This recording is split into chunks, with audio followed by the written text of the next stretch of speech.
Le balado Sans vice caché, présenté par Proprio Direct. Nos courtiers vous accompagnent à chaque étape de votre projet immobilier. Parce qu'on n'est pas seulement là pour vous, on est là avec vous. ProprioDirect.com. Une ex-journaliste. Un ex-policier.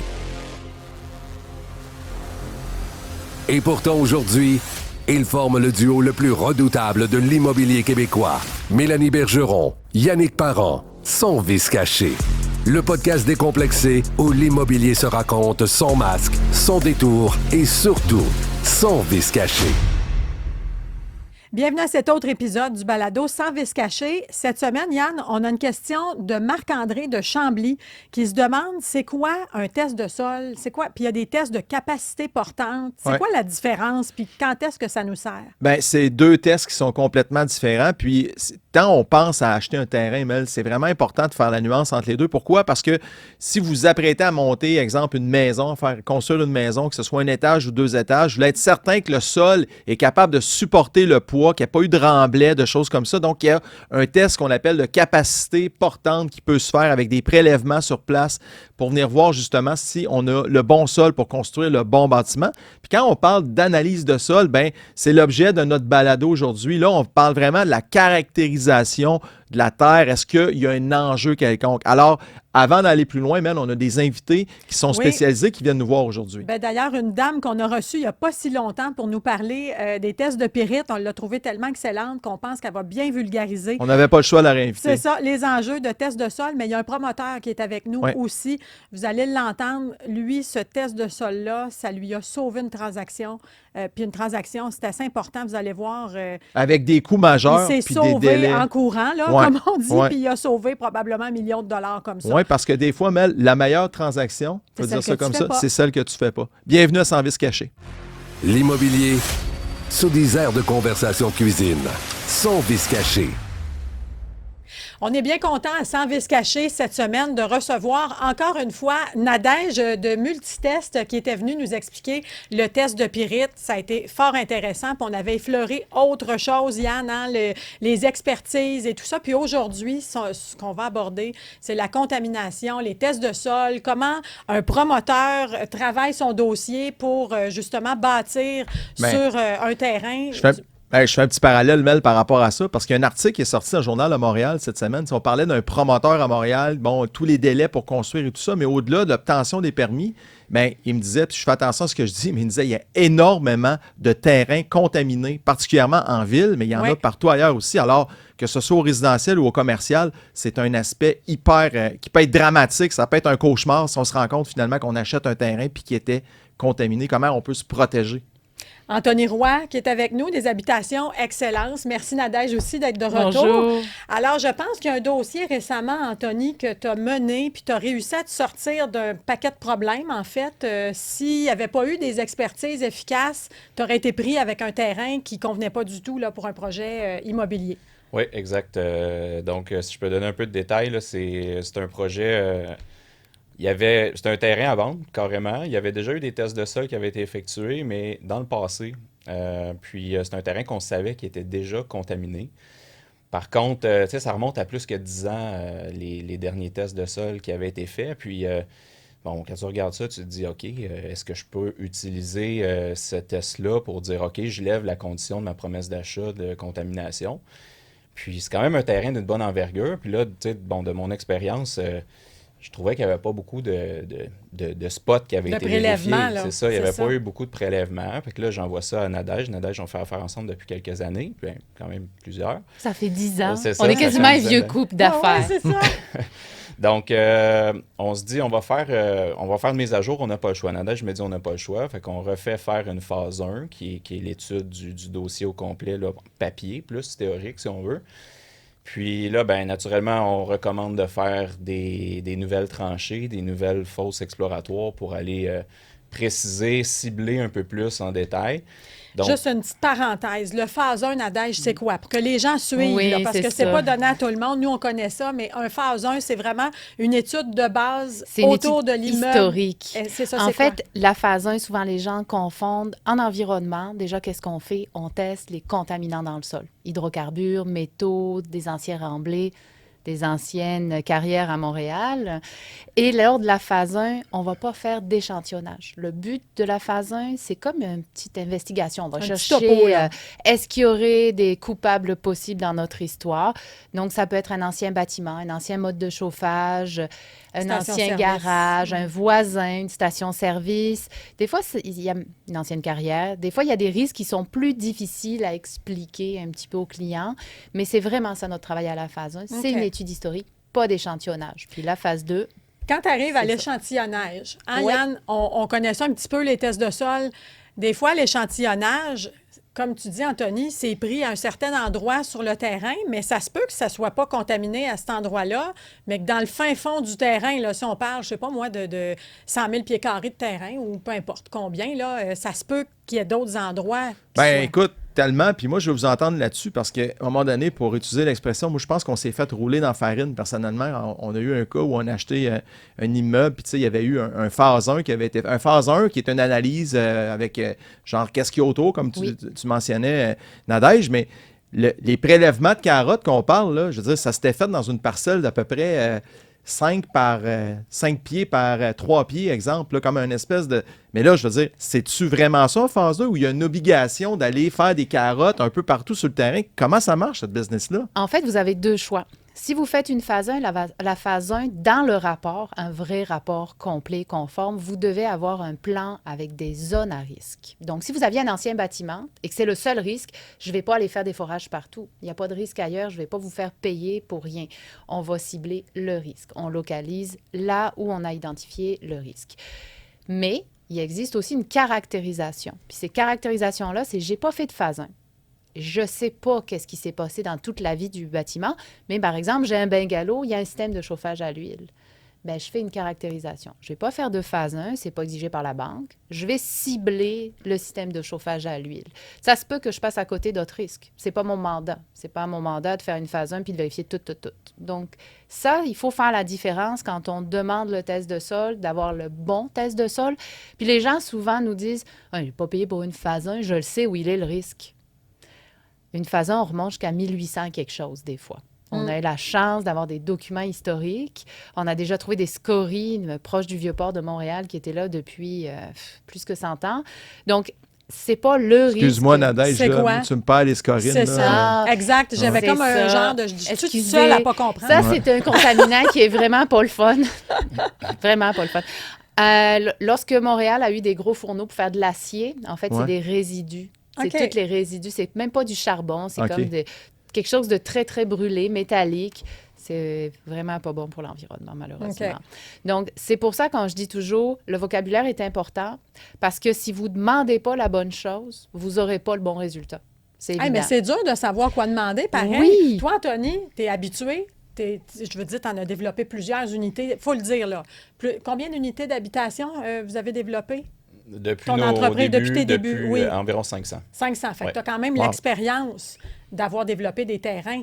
Oui. Comment, là, tu as de l'expérience aujourd'hui. Tu sais quoi, tu sais, en collaboration avec Nadège, tu sais quoi demander. T'es-tu déjà fait avoir par rapport à ça, des tests de sol? Puis, ben en fait, tu sais, je dirais qu'aujourd'hui, c'est de plus en plus...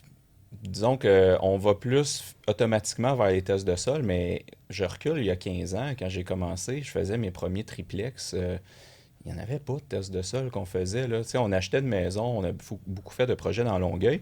On achetait des maisons unifamiliales, puis on ne se posait pas de questions. Mais si je peux donner un exemple, j'en ai fait une démolition en 2016. Je me suis fait... on n'a pas fait de test de sol, puis on a gardé l'immeuble en locatif. Puis au moment du... Puis là, on n'a pas fait de... Tu sais, la banque ne nous demandait rien. Fait qu'on n'est pas allé de l'avant avec une phase 1.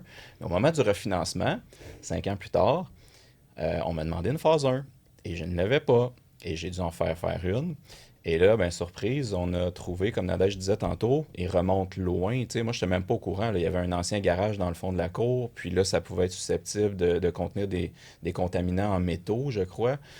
Puis finalement, on était obligé de défaire le stationnement, décontaminer. Ouais. Puis là, après ça, ben il faut que tu attendes les résultats, à savoir est-ce que j'en ai assez décontaminé. c'est quelque chose, ça. Fait que là, il a fallu retourner une deuxième fois parce que c'était pas assez décontaminé. Il a fallu agrandir la zone. Donc, disons que ça fait... Aujourd'hui, je pense que les gens sont plus informés, Mais je crois que ça mérite que... On ne peut pas passer à côté d'un test de sol aujourd'hui. Moi, je ne rachèterais plus un terrain sans faire de test de sol. N'importe C'est quel important terrain. ce que tu mentionnes. Parce que souvent, Ouais. c'est demandé, hein, Yann, dans Ben oui. les 6 logements et plus, tu sais, souvent dans le Oui. commercial, dans le 6 logements et plus, mais pas vraiment dans le résidentiel. Non, puis comme je vous dis, c'est un invité qui viendra m'amener au balado. C'est quelqu'un comme toi qui développe des terrains dans la région de Montréal. Puis c'est ça qu'il me disait. Il dit, écoute, c'est un incontournable. Puis on se rend compte que toi, Nadège, tu dois le voir énormément. Il dit, Oui. puis je veux pas, c'est pas moi qui le dis, là, je veux pas faire de généralité, mais il me disait 3/4 des terrains qui sont encore disponibles à Montréal, à beaucoup d'endroits, sont contaminés. Les gens ne le savent pas. Puis il y en a qui ont acheté comme. C'est frappant ce que tu dis. Donc, des gens ont acheté il y a des années de ça Oui. pour se rendre compte finalement qu'ils sont peut-être en terrain contaminés. Tu sais. Ça n'a jamais été décontaminé. Anciennement, les gens remblayaient n'importe quoi. Ouais, c'est ça. fou. Peu importe les projets qu'on Ouais. fait, on regarde les gens pour sauver des piastres, là, ils enterraient. Mais Ça- ça peut compromettre l'intégrité non seulement de la bâtisse, mais aussi le site. À un moment donné, quelqu'un peut t'exiger de décontaminer alors que tu as déjà fait ton projet. Mais là, ça ne pourrait pas arriver aujourd'hui. Il y a beaucoup de protection avec les banques aussi, notamment. Non, ça arrive encore, malheureusement. arrive encore? Oui. En fait, il faut savoir que ces tests-là, il y a deux familles. Il y a ceux qui sont obligatoires par la loi. Puis pour être obligatoire par la loi, c'est seulement depuis 2003. Donc déjà, Imagine. tout ce que vous avez acheté avant, bonne chance. Puis ensuite de ça, c'est une liste d'activités. Garage, les stations-service. Mais mettons un nettoyeur à sec qui est une des contaminations les plus problématiques en termes d'intensité, d'écoulement, de profondeur. Ah oui? C'est pas dans la loi. Donc, vous achetez un nettoyeur à sec, la loi vous oblige rien à faire. Donc, si vous êtes dans une zone d'ombre par rapport aux banques, qui est comme le deuxième filet, si vous n'êtes pas dans la loi, vous n'avez pas d'obligation légale, c'est des recommandations. Donc, c'est souvent les banques qui embarquent, comme dit Anthony. On refinance, là, la banque vous regarde croche, puis vous dit, moi, je veux une phase 1, et c'est là que ça apparaît. Mais mettons que vous n'avez pas besoin. La banque ne vous le demande pas. Sisplex et moins, la banque ne vous le demande pas. Mais il y a beaucoup de développeurs qui vont acheter des bungalows ou des petites maisons qui sont à jeter à terre. La banque ne demande rien. Ils vont faire un plex, puis c'est là qu'ils vont se faire poigner. Puis dans ces cas-là, comment on se retrouve? Bien, malheureusement, c'est souvent la banque qui va l'exiger parce que pour X raisons, c'est devenu un cisplex, puis là, ça va enclencher. Mais toute la partie hors de la loi, qui n'est pas donc dans cette liste-là d'activités, c'est vraiment le Far West encore aujourd'hui. Moi, j'ai des banques à 6 plex, ne le demandent pas, c'est juste les 8 plex. J'ai déjà vu des formulaires à remplir des banques, puis on m'a demandé sur ce formulaire-là, est-ce qu'il y a eu une activité visée sur le site? Non, c'est un bungalow. Est-ce que vous avez eu des réservoirs de plus de je ne sais plus combien de milliers de litres d'essence? C'est un bungalow. Non. Fait que c'est pas ajusté à la réalité. Je veux dire, le formulaire, pour savoir si la banque va enclencher ou pas l'étude environnementale, n'a rien à voir avec la réalité. Or, ça m'arrive fréquemment sur des bungalows d'avoir des systèmes de chauffage à l'huile anciens ou existants qui ont fui et qui ont contaminé. Je l'ai vécu sur une transaction, sur un vieux réservoir de mazout. Tu te souviens? Oui. Le monsieur avait tout fait retirer, changé à l'électrique, creusé un peu, c'était pas assez, comme tu dis, creuse encore, puis tout ça. Mais là, tu as réussi à échapper à une mauvaise expérience, justement, en faisant prendre plus de prélèvements Ouais. sur le terrain que Oui, tu si voulais on revient acheter. à tantôt, là, Oui. oui. Tu as une longue parenthèse. Ouais. Puis finalement, on a fait nos tranchées. C'est des forages ou des tranchées, dépendamment si on a de l'espace sur le terrain. Fait que nous, on a pris l'appel mécanique. Nadège nous recommandait, je pense, avec son équipe, de faire 19 tranchées. C'était un terrain de C'est très grand, 75 000 pieds carrés, là, pour donner une idée. Fait qu'on est allé faire ça. Puis, il y avait encore beaucoup de... Tu sais, c'était quand même... On était étalés là, sur le terrain. Donc, après les 19 tranchées, on attend les résultats. Là, Nadège me contacte, elle me dit, ben, en fait... Est-ce que tu es bien assis? Ouais, c'est ça. On commence par avant là. ça, tu te Ouvre-toi une souviens, bière. on est retourné faire Oui. 10 tranchées supplémentaires Oui. parce qu'on a l'option de dire, OK, est-ce que tu veux, en tant que client, payer plus cher pour avoir une meilleure précision? Parce que c'est ça, tu peux aller faire autant de C'est à l'infini, forages que tu veux pour avoir une exactitude plus précise. Fait qu'on est retourné faire 10 tranchées, puis là, après, à peu près une semaine après, Nadège m'a appelé, puis nous, on avait eu... le vendeur nous avait fourni l'information du montant de la réhabilitation projetée en fonction de leur test de 2013, qui était autour de 150-175 000 $. Fait que nous, on avait budgété dans notre prix d'achat, OK, on va avoir ce montant-là à débourser pour la décontamination. Là, finalement, Nadège m'appelle et puis elle me demandait si j'étais bien assis. Et puis, parce qu'elle me dit, ça va monter à plus qu'un million, les frais de décontamination. On est à 1,2 million. Imagine, pour Une petite 75 pause 000 pieds sur carrés. cette parenthèse-là, puis je veux que les gens y comprennent l'impact que ça a dû avoir sur votre équipe, parce que ça vient changer drastiquement un projet de développement qui devait être positif, qui peut devenir rapidement un flop, j'imagine, dans ce cas-là, parce que tes dépenses explosent, là. Si je n'avais pas mis la condition dans ma promesse d'achat, j'étais pris, là. C'était un projet à perte, là. Ah ben, tu es pris avec $1 million à dépenser pour que ton projet puisse démarrer. Puis je veux le spécifier aussi aux gens. Nadège, je peux peut-être nous éclairer, vous pouvez aussi les deux nous éclairer là-dessus, mais ce n'est pas des tests qui se font en claquant des doigts. Non. Ça ne prend pas une semaine. Des fois, ça peut être des délais de plusieurs semaines, voire des mois avant d'avoir des résultats. Je me trompe? On se met un 60 jours habituellement. Ouais. En fait, ça dépend vraiment de l'entreprise dans le marché. Malheureusement, comme dans n'importe quel domaine, on a des bons joueurs puis des moins bons joueurs. Moi, j'ai vu au cours de ma carrière quand même une évolution positive, mais on a encore des gens qui disent n'importe quoi aux clients en termes de délai et qui livrent des rapports qui ne valent pas grand-chose. Puis ça, c'est important de le savoir. Un rapport de phase 1 qui fait moins de 100 pages, ça n'existe pas dans la vie. Vous avez payé pour rien. Donc, puis c'est pas des rapports qui coûtent très cher, les phases 1. Les entreprises, malgré ce que les gens pensent, font pas vraiment beaucoup d'argent avec une phase 1. Une phase 1, c'est 40 à 80 heures de travail à temps plein d'un chargé de projet. Il y a un directeur derrière qui supervise. Il faut payer les organismes qui nous fournissent l'information. C'est vraiment un rapport où on fait pas beaucoup d'argent. Est-ce que l'information est assez accessible? Tu sais, parce que là, tu parles de demandes, grosse c'est des question. demandes d'accès à l'information, puis tout ça. Hey, nous autres, on le sait, des fois, on veut juste une info banale à la ville, puis c'est la grosse affaire. Oui, bien, c'est ça. Souvent, les gens, moi, quand je leur dis, si vous voulez un rapport qui a du sens, il faut quand même que j'ai de la viande à mettre dedans, là, je veux dire. Donc, ce qu'il faut considérer, c'est ces délais-là. Un rapport de phase 1 en bas de 3 semaines, ça n'existe plus dans la vie parce que, bien, les villes ont de plus en plus numérisé. Elles ont plus en plus de stock à nous donner, puis on pense que la numérisation pourrait accélérer le processus. Mais non. En ce moment, les vacances d'été s'en viennent. Ça va prendre 5 semaines pour faire une phase 1 qui a du sens. Fait que dans un projet de développement d'unité, quand tu es un promoteur ou tu veux justement avancer ton projet, ça occasionne des délais, donc des coûts. Puis est-ce que c'est permis de penser que les frais supplémentaires, éventuellement, ça va incomber aux futurs propriétaires ou aux locataires? Parce que c'est des frais de plus pour vous, là, à un moment donné. C'est sûr que si tu es propriétaire, puis ta machine financière est déjà en marche, ben il y a des frais d'intérêt, il y a des, tout ça, oui, ça va avoir un impact. Maintenant, ce qu'on essaie de faire, c'est vraiment de tout régler le volet environnement avant qu'on passe chez le notaire. C'est ça. Donc, c'est nos délais qu'il faut prévoir d'avance. Ouais. Aujourd'hui, c'est pas vrai qu'on peut penser à commencer un projet en dedans de 3 mois. Là. Ouais. C'est... les permis de la ville, ça, c'est un autre dossier. Oui, c'est un bon dossier, par exemple. Ah, ça s'est parlé beaucoup cette semaine. C'est ça. On a tous du fun avec ça en ce moment. Oui. Hein? Non, faut un bon délai pour l'environnement au début. Il faut le prévoir avant d'acheter, c'est sûr. Il faut que vous comptiez entre 4 à 5 semaines pour chaque phase. Donc, une phase 1, 4 à 5 semaines. Une phase 2, 4 à 5 semaines. Une caractérisation ciblée, 4 à 5 semaines. La réhab, là, ça peut me prendre 2 semaines juste pour vous préparer un prix parce que j'ai besoin le camion, la tonne à l'intérieur, le site qui va recevoir.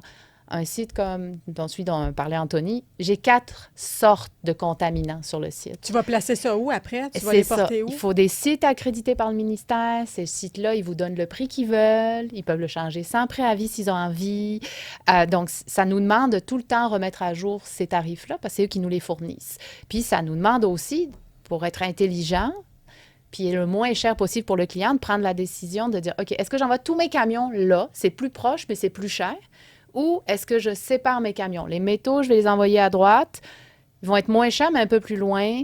Les hydrocarbures à gauche. Mais comment tu fais pour les séparer? Bien, ça dépend. Quand on est dans un projet où tout est mélangé, ça ne se sépare pas. Mais il y a des projets où le risque trouvé à la phase 1 n'est pas le même partout. Okay. Donc, vous pourriez avoir un garage mécanique, puis vous pourriez avoir un vieux garage remblayé. Ça ne va pas être la même contamination, pas la même signature. Les 2 camions pourraient partir à des endroits différents.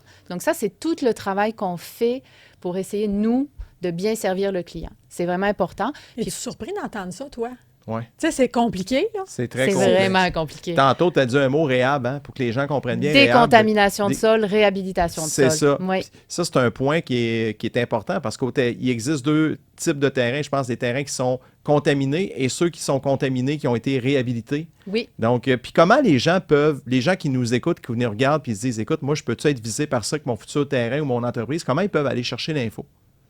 C'est très difficile parce qu'il faut savoir que, comme je vous l'ai expliqué, il y a la loi. Donc, Ouais. ça, c'est du public. Donc, si vous avez un terrain contaminé selon la loi, il est dans un registre quelque part. Est-ce que le registre est à jour? Non. Je peux vous le dire. Actuellement, je me bats pour 2 clients pour que leur terrain soit mis à jour dans la liste du ministère de l'Environnement parce qu'ils sont même plus capables de refinancer ou d'avoir un permis à la ville parce que la ville leur dit « T'es un terrain contaminé, c'est marqué sur le site du Fait que ministère. ça peut faire comme 2 ans que c'est décontaminé, puis c'est encore... Ça fait 8 ans. Non, 8 ça, ans. c'est un scandale. Ça, Donc, moi, ça me fait capoter. Y a-tu quelqu'un quelque part, hey, 8 ans, imagine, tu as un terrain, Oui. ça fait 8 ans que tu as décontaminé, Oui. puis il est encore contaminé. Oui, puis personne ne le savait. Dans le sens où, naïvement, ces gens-là, c'est pas nous qu'on s'est occupé d'eux il y a 8 ans. Puis même, il y a 8 ans, j'aurais peut-être même pas pensé que c'était possible que ça reste là encore. Mais là, ils se retrouvent aujourd'hui à se faire dire par la ville, « Ben non, t'as un terrain contaminé, ton projet n'ira pas de l'avant. » Mais là, L'enfer. C'est l'enfer. eux, dans leur tête à eux, c'est fait, là. Ils ont un rapport, là. Ben oui. Tout a été enlevé, puis tout Puis est j'imagine propre. que même si tu le montres à la ville, le rapport, ils vont dire, ben non, c'est écrit sur le site que Oui, t'es puis contaminé. à la ville, il faut trouver quelqu'un qui a la compétence aussi de lire le rapport. Je veux dire, c'est plate à dire, mais C'est pas tout moi, le mes monde. équipes, ils vont tous à l'université là-dedans. Donc, c'est quand même une spécialisation. Exact. C'est pas des urbanistes, c'est pas... Ça prend une spécialisation. Puis, je peux comprendre que quelqu'un à la ville qui reçoit ce rapport-là ne veut pas prendre la responsabilité Ben non, non c'est plus. Mais moi, je vous interpelle les deux là-dessus parce que ça vient me chercher ce que vous dites Ah, aussi. Je pense, c'est Mélanie effrayant. aussi. Ça, tu sais, ça, c'est parmi les aberrations C'est des qu'on peut voir aberrations. de bureaucratie, Ouais. de... c'est qui, à quelque part, qui fait pas sa job C'est dans ça, un cas de manque comme de ça. rigueur, Le manque tu de sais. rigueur. Puis moi, je me pose la question, puis vous avez trouvé ça drôle, ma réflexion, peut-être. On en vend une présentement, une propriété avec, tu le sais, Mélanie, on en vend une propriété présentement dont le terrain est contaminé. Puis là, c'est une résidentielle. Je vous pose la question à vous deux. Dans les faits, concrètement, au quotidien, ça change quoi que ton terrain soit contaminé? Dites-moi ça, s'il vous plaît. Rien. À part pour la banque, à part Non, pour mais le fait... tu sais, comprenez-vous la question? c'est qu'on va tout Ah, mais refaire c'est les une sols. Mettons qu'il y a question, 150 ans, là, il y a une station-service, là, puis qu'il y a encore un peu d'hydrocarbures en dessous de la terre. Pour les gens qui vivent dans T'as ces... raison, pareil. Non, mais tu sais, c'est- Mel, ça me trotte dans la tête depuis tantôt. Alors, on les je respire, vais être on les- transparente avec vous. C'est pas moi qui ai rédigé les lignes directrices du ministère de l'Environnement, loin de là. Ceci étant dit, pourquoi ça a été mis en place? Donc déjà, pourquoi toutes les activités et toutes les sortes de contamination ne sont pas considérées dans la loi? Parce que c'est impossible. Ils n'ont pas le personnel pour gérer ça, ils n'ont pas l'infrastructure, ni humaine, ni technique pour gérer ça. Mais pourquoi ils font ça? Pourquoi on a ces règlements-là? Bien, il y a 2 écoles. Le ministère, c'est parce qu'ils ont pour objectif d'essayer de centraliser dans des sites qui ont la technologie ou qui l'auront dans le futur, ces terres-là contaminées pour arriver à les revaloriser ou les décontaminer comme il faut. Le but, c'est de nettoyer nos sols pour éviter que cette contamination finisse dans la nappe phréatique, finisse dans le fleuve, puis finisse dans le poisson qu'on va finir par manger. Je simplifie. Ça, c'est la grande ligne du gouvernement en termes de protection très générale de la population et de l'environnement. Les banques, Ça, c'est un autre dossier. elles s'en foutent, là, on s'entend, ouais. là, je veux dire. Après, je suis pas médecin, j'ai pas le droit de statuer sur l'impact sur la santé de quelqu'un, mais concrètement, si vous avez un bungalow en surface, même si vous plantez des patates ou des carottes, une station-service, souvent, la contamination, on la trouve en profondeur. Ouais. Elle va peut-être contaminer la nappe phréatique, ça va peut-être poser un problème si vous avez un puits d'eau potable, oui, mais pour vous qui vivez au quotidien dans le bâtiment, ça n'a aucun impact pour votre santé. Puis tu sais, il y a comme un aspect aussi là-dedans. Je sais pas si tu es d'accord avec moi, Mel. Il y a un aspect, je trouve, qui est illogique. C'est qu'il y a quelqu'un à quelque part à un moment donné qui a contaminé un terrain, Oui. qui a quitté, qui a laissé ses activités, qui n'a jamais, autrement dit, décontaminé son terrain avant de le laisser. Puis il y a des gens, comme je parle, qui ont racheté sur ces terrains-là, qui ont des maisons bâties aujourd'hui, qui sont tributaires de... Il n'y a jamais personne, probablement, qui va venir décontaminer ce terrain-là et sont incapables de vendre leur maison parce que les banques ne veulent pas financer. Je Ouais. trouve ça d'une injustice Il totale. n'y a pas de fait. recours. Tu sais, Il y a pas dans de le fond, recours. comme toi, là, ton terrain que tu as découvert par la suite, qui était contaminé, tout ça, est-ce que tu as pensé revenir contre l'ancien propriétaire? On l'a pas acheté. Non, mais l'autre d'avant, là, ton plus petit. Celui là, du stationnement de Longueuil, derrière ton là. plex. Oui, Oui, oui. celui de Longueuil, c'est à plus Ah. petite échelle. Là. J'ai Tu sais, acheté sans garantie légale, premièrement, OK. en tant que promoteur. Fait que. Non, mais ça ne j'ai vient pas affecter le droit de propriété, tu sais, le droit de. sais, il y a une garantie légale de qualité puis il y a une garantie légale de propriété. J'aurais été curieuse d'entendre Maître Stéphane Pagé là-dessus, que j'ai entendu cette semaine d'ailleurs parler du droit de propriété. Une contamination au mazout, finalement, que personne connaissait, mais ça affecte le droit de jouir de ta propriété. Tu sais, c'est pas une garantie légale sur la bâtisse, mais tu sais, je veux pas dire n'importe quoi. C'est pas évident, hein? C'est ça, parce c'est- que moi, il y je a suis du zone souvent grise. appelée à être impliquée dans certains dossiers légaux, souvent en amont de la cour, mais même jusqu'à la cour. Puis la partie environnement, on est encore dans des zones grises. Pourtant, il y a de la jurisprudence, il y a des causes qui ont été réglées. Il y a quand même une loi au Québec qui affecte quand même, qui touche quand même plusieurs activités. Puis malgré ça, je m'en vais encore en cours, puis des fois, c'est pas clair. La garantie légale, les juges n'ont pas tous la même vision de la chose. C'est vraiment pas facile, ce bout-là. Puis malheureusement, il y a beaucoup de personnes qui vont prendre à leurs frais. Ben, c'est rendu ça que là. tu as fait. Dans le fond, Ouais. tu t'es C'est dit, ça. regarde, c'est un paquet de troubles, je vais être obligé de me prendre des avocats, puis ça va être long. On les fait, les travaux. Ouais. là. C'est un peu ça que tu t'es dit. Ouais, Exactement, exact. C'est oui. sûr que l'ampleur des travaux n'était pas, tu sais, je donne un approximatif, c'était autour de 30 000, 35 000. C'est pas comme si ça m'avait coûté 250 000 non plus. Tu sais, est-ce que j'aurais eu la même réflexion si le prix était plus élevé? Probablement pas, honnêtement. Non, mais c'est ça. C'est vrai que c'est bien souvent l'ampleur versus ton investissement. Ben, là, comme versus on les coûts que disait. ça va te coûter à Comme on disait pour le poursuivre l'ancien. deuxième projet, tu achètes un projet, puis soudainement, c'est 1 million plus cher. C'est plus la même game. Connais-tu des promoteurs, justement, qui ont eu des problèmes? Toi, tu t'es sauvé du problème, mais en connais-tu qui ont dû composer avec ça, cette espèce de patate chaude, là, parce qu'ils ont acheté trop vite ou... Ben, ça nous est déjà arrivé nous-mêmes Ouais. d'acheter des choses par manque d'expérience, d'acheter des bâtiments sans, tu sais, sans rien faire d'inspection. On a fait une belle grosse rénovation à Longueuil dans un bâtiment où il y avait de l'amiante, on le savait OK. pas. Mais tu sais, l'amiante, c'est un autre dossier aussi. Ça, ben, ça fait partie quand même de l'environnement. Maintenant, oui. Moyenne, ouais, Ben, OK. maintenant, oui. Maintenant, on est obligé de faire des tests dans les sols maintenant Oui. en amiante. C'est nouveau, là. C'est ça, c'est la prochaine étape sympathique de l'année.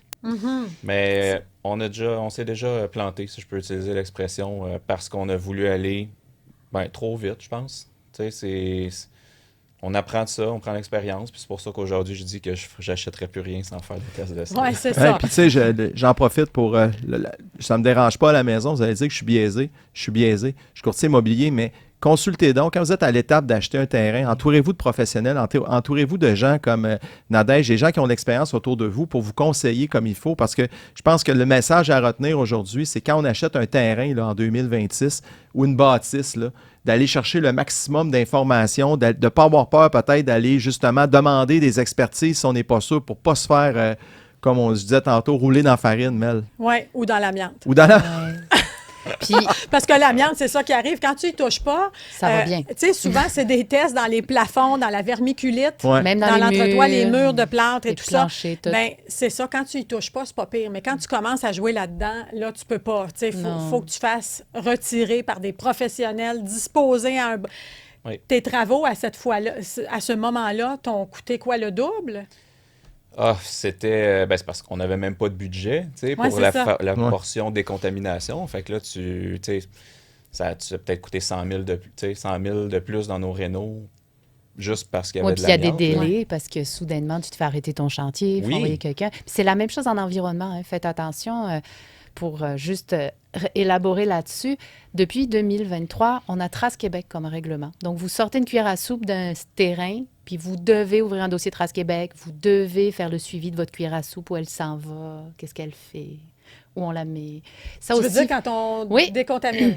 Non, dès qu'on sort du sol d'un du terrain, sol. pas juste décontaminer, vous creusez une piscine. Vous Ouais, ouais, sortez c'est ça. la terre, Trace Ouais. Québec. Il faut que vous l'analysiez cette terre. Il faut que vous disiez exactement Mon Dieu, aux que ça donne autorités pas où elle envie s'en de... va. hein? Non, ça te donne pas envie de creuser une Je piscine. pense qu'on va y aller pour leur terre, Mel. Oui, Hey, Non, merci, mais merci. vraiment à vous Merci deux. infiniment. Je sais qu'on va se revoir, Anthony, parce que l'histoire des permis qui nous tente aussi beaucoup, mais là, on manque de temps ce matin. On voulait vraiment se concentrer sur l'expertise, test de sol, un aspect que les gens connaissent moins. Puis souvent, il y a des gens qui veulent aller vite, puis qui ne les demandent pas, ces tests-là, parce qu'ils veulent que leur promesse d'achat soit acceptée. Ils ne veulent pas que ça niaise, comme on dit. Anthony, merci beaucoup. Nadège, Ça fait à plaisir. nouveau, Toujours merci. un plaisir. Il y aura sans doute d'autres expertises. ça On va me se faire parlera des plaisir. petits On va Nadège, parler la- d'amiante. La firme Multitest, Oui. pour ne pas me tromper, n'hésitez pas encore là. Il y en a des firmes dont Multitest. Vous pouvez faire plusieurs expertises. Oui. C'est ça le message à retenir. Puis un appel, c'est gratuit. Moi, je dis toujours aux gens, Ouais. aux courtiers, à nos entrepreneurs. Vous m'appelez, vous me demandez c'est quoi les délais en ce moment. Anthony, il m'écrit des courriels. C'est quoi tes délais de phase 1 en ce moment? Ces courriels-là, ils vous prennent 1 seconde, ils sont gratuits. Vous allez pouvoir avoir un calendrier qui a du sens. Puis avec ça, vous allez sauver de l'argent, même si vous perdez dans votre tête 3-4 semaines. C'est vraiment ça l'important. Merci à vous deux d'avoir été avec nous. En tout cas, Yann, vraiment, on remercie aussi notre bannière Proprio Direct qui est embarquée dans le projet de balado sans vice caché. Et puis, toi, tu es tellement bon pour énumérer où est-ce qu'on peut nous regarder, nous écouter. Bien là, j'ai mon papier au mur. Non, Tu mais connais tous les oui, horaires. Ben, c'est ça. Merci à Jeff, notre équipe technique aussi de l'autre côté, les gens qui nous suivent semaine après semaine. Puis tu as raison, c'est des gens on veut vous revoir au balado. Vous avez tellement de bonnes informations à donner aux gens parce que le but, c'est d'informer. Alors, vous pouvez nous suivre partout sur toutes les plateformes numériques. Si vous n'avez pas encore téléchargé l'application Cube, allez télécharger ça. Vous pouvez nous trouver aussi sur YouTube à toutes les semaines. Et on est à la radio numérique de Cube tous les week-ends, le samedi et le dimanche. Bonne fin de journée, tout le monde. Puis, oui, vas-y, man, j'ai oublié quelque chose. Ben oui, écrivez-nous. Vous pouvez nous écrire si vous avez des idées, des cas particuliers, des questions. yparent@commercialpropriodirect.com ou mbergeron@commercialpropriodirect.com. Là, c'est le temps de vous dire bonne semaine. À bientôt. À bientôt.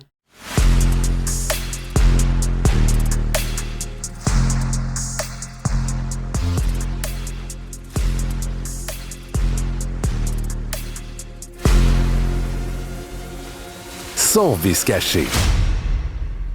Le balado Sans vice caché, présenté par Proprio Direct. Nos courtiers vous accompagnent à chaque étape de votre projet immobilier. Parce qu'on n'est pas seulement là pour vous, on est là avec vous. Propriodirect.com